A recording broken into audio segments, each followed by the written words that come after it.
اعوذ باللہ من الشیطان الرجیم بسم اللہ الرحمن الرحیم نحمدہ ونصلی علی رسولہ الکریم۔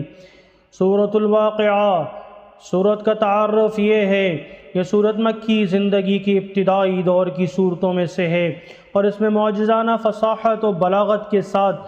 پہلے تو قیامت کے حالات بیان فرمائے گئے ہیں اور بتایا گیا ہے کہ آخرت میں تمام انسان اپنے انجام کے لحاظ سے 3 مختلف گروہوں میں تقسیم ہو جائیں گے۔ ایک گروہ اللہ تعالیٰ کے مقرب بندوں کا ہوگا جو ایمان اور عمل صالح کے لحاظ سے اعلیٰ ترین مرتبے کے حامل ہیں۔ دوسرا گروہ ان عام مسلمانوں کا ہوگا جنہیں ان کے اعمال نامے ان کی دائیں ہاتھ میں دیے جائیں گے، اور تیسرا گروہ ان کافروں کا ہوگا جن کے اعمال نامے ان کے بائیں ہاتھ میں دیے جائیں گے۔ پھر ان تینوں گروہوں کو جن حالات سے سابقہ پیش آئے گا اس کی ایک جھلک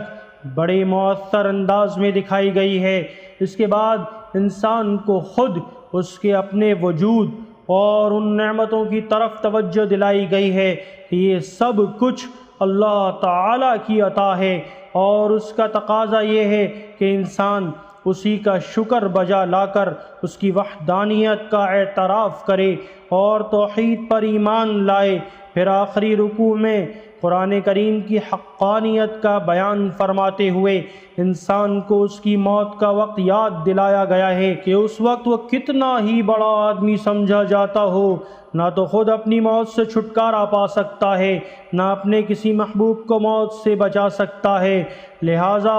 وہ پروردگار موت اور زندگی کا مالک ہے، وہی مرنے کے بعد بھی انسان کا انجام کا فیصلہ کرنے کا حق رکھتا ہے، اور انسان کا کام یہ ہے کہ اس کی عظمت کے آگے سربا سجود ہو۔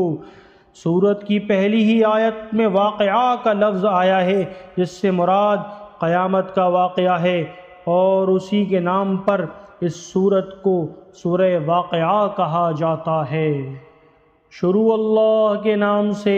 جو سب پر مہربان ہے، بہت مہربان ہے۔ جب وہ ہونے والا واقعہ پیش آ جائے گا تو اس کے پیش آنے کو کوئی جھٹلانے والا نہیں ہوگا، وہ ایک تہو بالا کرنے والی چیز ہوگی۔ جب زمین ایک بھونچال سے جھنجھوڑ دی جائے گی اور پہاڑوں کو پیس کر چورا کر دیا جائے گا، یہاں تک کہ وہ بکھرا ہوا غبار بن کر رہ جائیں گے، اور لوگوں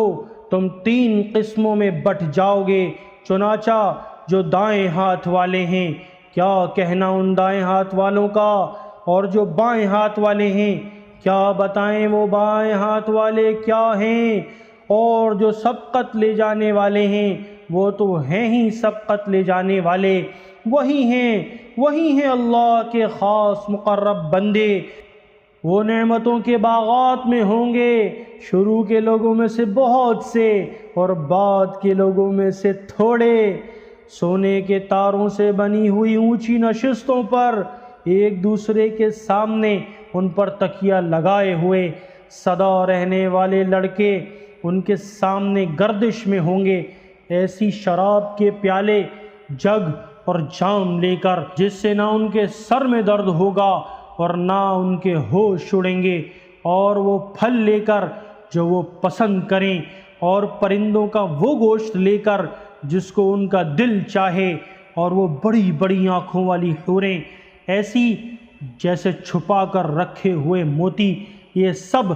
بدلہ ہوگا ان کاموں کا جو وہ کیا کرتے تھے۔ وہ اس جنت میں نہ کوئی بیہودہ بات سنیں گے، نہ کوئی گناہ کی بات، ہاں جو بات ہوگی سلامتی ہی سلامتی کی ہوگی۔ اور وہ جو دائیں ہاتھ والے ہوں گے، کیا کہنا ان دائیں ہاتھ والوں کا، وہ عیش کریں گے کانٹوں سے پاک بیریوں میں، اور اوپر تلے لدے ہوئے کیلے کے درختوں میں، اور دور تک پھیلے ہوئے سائے میں، اور بہتے ہوئے پانی میں، اور ڈھیر سارے پھلوں میں جو نہ کبھی ختم ہوں گے اور نہ ان پر کوئی روک ٹوک ہوگی، اور اونچے رکھے ہوئے فرشوں میں۔ یقین جانو ہم نے ان عورتوں کو نئی اٹھان دی ہے، چنانچہ انہیں کنواریاں بنایا ہے، شوہروں کے لیے محبت سے بھری ہوئی، عمر میں برابر، سب کچھ دائیں ہاتھ والوں کے لیے، جن میں سے بہت سے شروع کے لوگوں میں سے ہوں گے اور بہت سے بعد والوں میں سے، اور جو بائیں ہاتھ والے ہیں کیا بتائیں بائیں ہاتھ والے کیا ہیں، وہ ہوں گے تپتی ہوئی لو میں اور کھولتے ہوئے پانی میں اور سیاہ دھوئیں کے سائے میں، جو نہ ٹھنڈا ہوگا نہ کوئی فائدہ پہنچانے والا۔ یہ لوگ اس سے پہلے بڑے عیش میں تھے اور بڑے بھاری گناہ پر اڑے رہتے تھے اور کہا کرتے تھے کہ کیا جب ہم مر جائیں گے اور مٹی اور ہڈیاں بن کر رہ جائیں گے تو کیا ہمیں دوبارہ زندہ کیا جائے گا؟ اور کیا ہمارے پہلے گزرے ہوئے باپ دادوں کو بھی کہہ دو کہ یقیناً سب اگلے اور پچھلے لوگ ایک متعین دن کے طے شدہ وقت پر ضرور اکٹھے کیے جائیں گے۔ پھر اے جھٹلانے والے گمراہو، تم لوگوں کو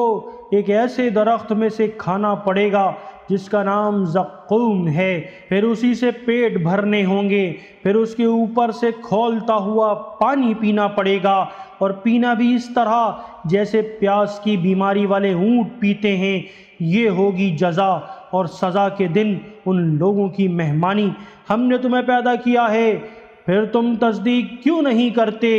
ذرا یہ بتلاؤ کہ جو نطفہ تم ٹپکاتے ہو کیا اسے تم پیدا کرتے ہو یا پیدا کرنے والے ہم ہیں؟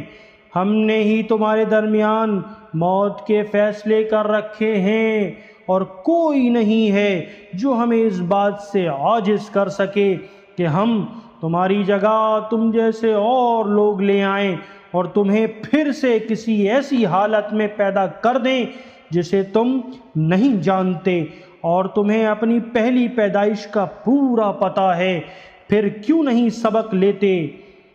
اچھا یہ بتاؤ کہ جو کچھ تم زمین میں بوتے ہو کیا اسے تم اگاتے ہو یا اگانے والے ہم ہیں؟ اگر ہم چاہیں تو اسے چورا چورا کر ڈالیں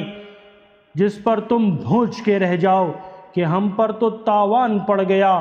بلکہ ہم ہیں ہی بد نصیب۔ اچھا یہ بتاؤ کہ یہ پانی جو تم پیتے ہو کیا اسے بادلوں سے تم نے اتارا ہے یا اتارنے والے ہم ہیں؟ اگر ہم چاہیں تو اسے کڑوا بنا کر رکھ دیں، پھر تم کیوں شکر ادا نہیں کرتے؟ اچھا یہ بتاؤ کہ یہ آگ جو تم سلگاتے ہو کیا اس کا درخت تم نے پیدا کیا ہے یا پیدا کرنے والے ہم ہیں؟ ہم نے ہی اس کو نصیحت کا سامان اور صحرائی مسافروں کے لیے فائدے کی چیز بنایا ہے۔ لہٰذا اے پیغمبر، تم اپنے عظیم پروردگار کا نام لے کر اس کی تسبیح کرو۔ اب میں ان جگہوں کی قسم کھا کر کہتا ہوں جہاں ستارے گرتے ہیں، اور اگر تم سمجھو تو یہ بڑی زبردست قسم ہے کہ یہ بڑا باوقار قرآن ہے جو ایک محفوظ کتاب میں پہلے سے درج ہے، اس کو وہی لوگ چھوتے ہیں جو خوب پاک ہیں۔ یہ تمام جہانوں کے پروردگار کی طرف سے تھوڑا تھوڑا کر کے اتارا جا رہا ہے۔ کیا پھر بھی تم اس کلام سے بے پرواہی برتتے ہو اور تم نے اسی کو اپنا روزگار بنا لیا ہے کہ اس کو جھٹلاتے رہو؟ پھر ایسا کیوں نہیں ہوتا کہ جب کسی کی جان گلے تک پہنچ جاتی ہے اور اس وقت تم حسرت سے اس کو دیکھ رہے ہوتے ہو تو تم سے زیادہ ہم اس کے قریب ہیں، مگر تمہیں نظر نہیں آتا؟ اگر تمہارا حساب کتاب ہونے والا نہیں ہے پھر ایسا کیوں نہیں ہوتا کہ جب کسی کی جان گلے تک پہنچ جاتی ہے اور اس وقت تم اس کو حسرت سے دیکھ رہے ہوتے ہو اور تم سے زیادہ ہم اس کے قریب ہوتے ہیں مگر تمہیں نظر نہیں آتا؟